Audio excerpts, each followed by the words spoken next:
Hello mga kabayan, good evening sa inyong lahat po. Nagbabalik si Ate Belle. Nakita nyo, magagawa ako ngayon ng door Christmas wreath. Ipapakita ko sa inyo paano ko ito ginagawa. Itong wreath na ito ay binili ko siya ng napakamura lang. Ilang taon na ang nakalipas. Mga 4 years na siguro, at nilalagyan ko na lang siya ng mga dekorasyon. Ito ay isasabit ko sa labas ng bahay namin. At halika, panoorin ninyo kung paano ko siya gagawin.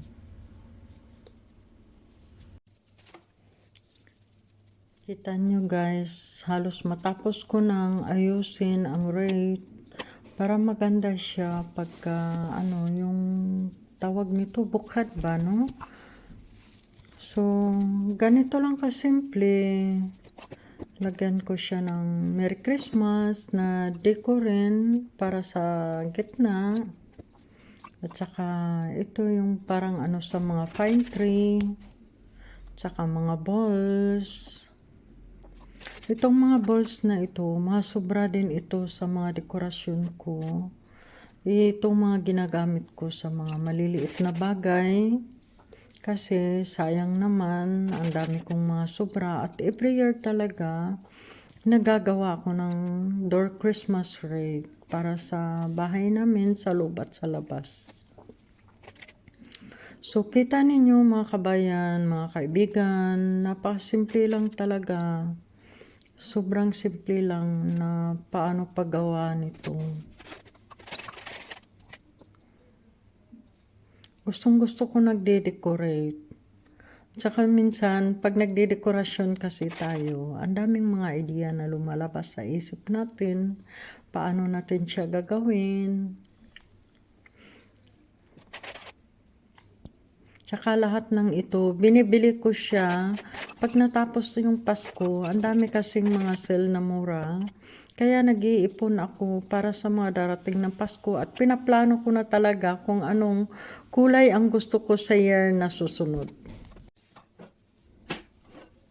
Maayos na siya at almost done na ang pagdidekorasyon. At yung render ko, nakaposisyon na siya. So, konting ayos na lang. Ang ganda. Tuwan-tuwa ako sa ginagawa ko. So, konting sabit pa. Ganito lang kasimple, mga kaibigan. Ganito lang kasimple ang magawa ng door Christmas wreath.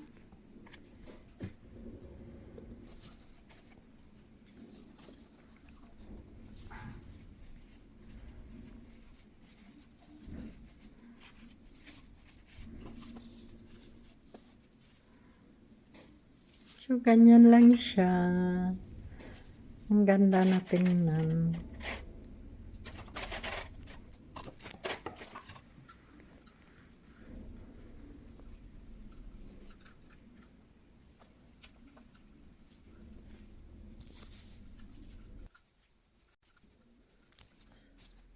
So, tapos na.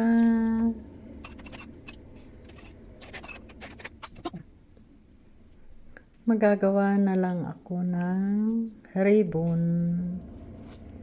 para may masabitan siya.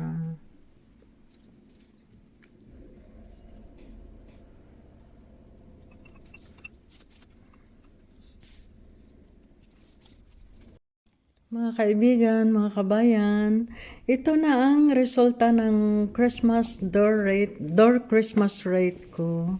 At napakasimple lang, 'di ba? Nakita nyo kung paano ko siya ginawa. So, ito na ngayon ang itsura niya. Super ganda.